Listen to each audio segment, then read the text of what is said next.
Hi guys, my name is Chris if you didn't already know, and welcome to my show, SmegChris Review. Before I get on with the movie review, I want to talk about no, not a television show, a book. More precisely, this one. It's called Artemis by Andy Weir. This is the guy who wrote The Martian. And if you're thinking it's going to be pretty much the same, no, it isn't. First off, the story is set in the future where mankind has colonised the moon, hence the title Artemis because that's the name of the place. And secondly, the main character is a woman. Her name is Jazz and she's a bit of a criminal. She likes to smuggle contraband in for people who live there. And of course the story is told from her perspective. We find out that she hasn't got much money, and when she's asked to do this big job, she jumps at it. There's a lot of intrigue, action, suspense, and just like The Martian, there's a good sense of humour in there as well. Now I wouldn't say that this book is as good as The Martian, but it is still fantastic. I love the main character even though she is a criminal, and there are quite a few other characters that are interesting. Goes on for 305 pages, but it's an easy read.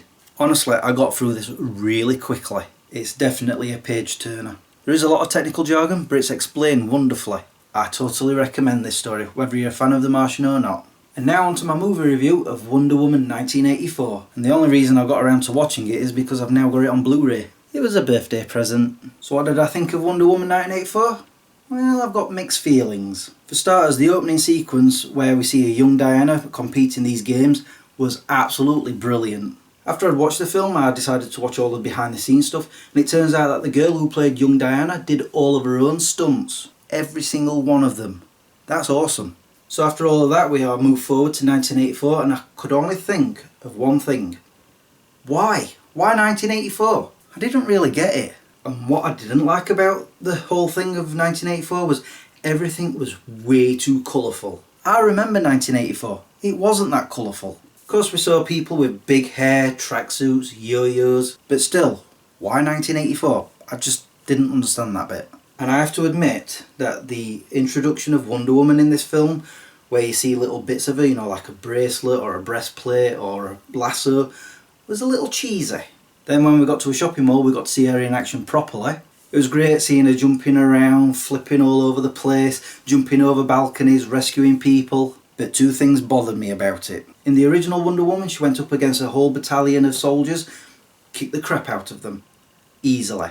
In this shopping mall, she had 4 petty thieves to deal with, and it seemed to go on way too long. She should have dealt with them like that. The other thing that annoyed me, and this happened throughout the film, was that bloody lasso of hers. You can clearly tell it's CGI. It's bad CGI. And she used it way too often. Anyway, moving on. We were introduced to Barbara, played by Kristen Wiig, and I love her. She's fantastic. And she was brilliant as this character. I love the way we see how timid she is and a bit shy and clumsy. And then she eventually grows into something else. So not long after we were introduced to her, we were introduced to this rock that apparently grants wishes. And of course Diana is the first to do that, unwittingly. Not long after she does that, so does Barbara. And that's when her character starts to develop more. Another character that we were introduced to was one of the villains of the film, Maxwell Lord. Now don't get me wrong, Pedro Pascal I think is a fantastic actor. I mean he's brilliant on The Mandalorian. But the choices that they gave him for this character was all wrong. Literally. I absolutely hated the character. Like, from beginning to end. Maxwell Lord is someone who's sophisticated, intelligent, conniving, and pretty evil. None of that in this film. At all. He's some sort of salesman.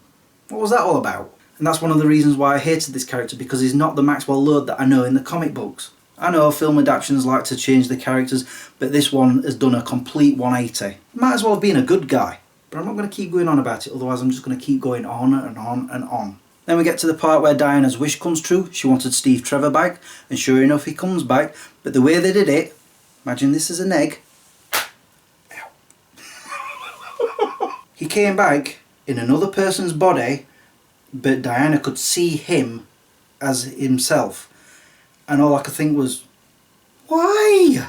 Why not just have him appear as himself? And that's it, you know, not take over somebody else's body. What's that all about? I really did not understand any of that. In fact, it reminded me of Ghost Whisperer Season 4, where her husband came back from the dead but in another man's body, but she could still see him as him. Yeah, I hated that. And I hated it here too. It's not Quantum Leap, But it was nice to see Chris Pine back as Steve Trevor.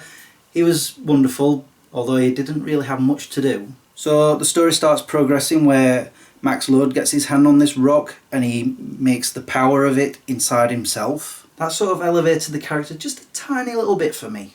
And then of course we find out that there is a downside to having these wishes, because as we find out, Diana starts losing her powers. Which is fine, because we didn't really see her as Wonder Woman that much. Not for most of the film anyway. But then we got to a scene where there's a car chase on an open road. That was awesome. This is when Diana starts to realise that her powers are going. And there's this moment where she's under a truck and she manages to make it flip, so she flies up through the air. Of course, not proper flying. I will get to that. And of course Steve Trevor actually got to do a little bit of something there. A bit of driving, a bit of punching. We get to the point where Barbara finally turns and becomes bad. Because her wish was to be more like Diana, so of course she started getting powers. And of course she goes up against Diana. So of course this is where things got a little bit on the messy side, because everybody's wishes started getting granted and there was pandemonium.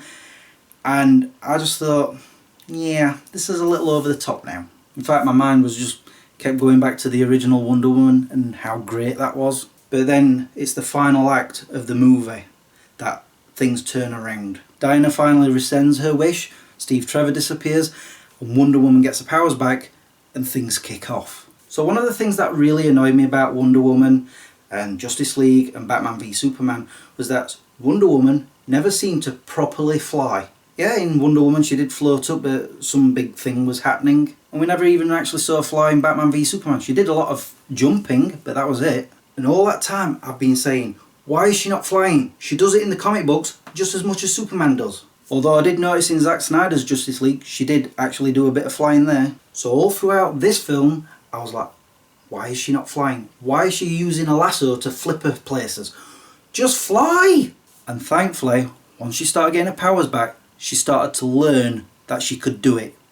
And she started flying. In fact, she started soaring. And that's when the goosebumps came up on me. In fact, I'm getting them right now. You see that? I mean, it wasn't as epic as when Superman did it in Man of Steel, but wow, I was like, finally! And like I said, that's when things got a whole lot better for the film. That whole final act, I absolutely loved. The fight scene with Barbara at the end, superb.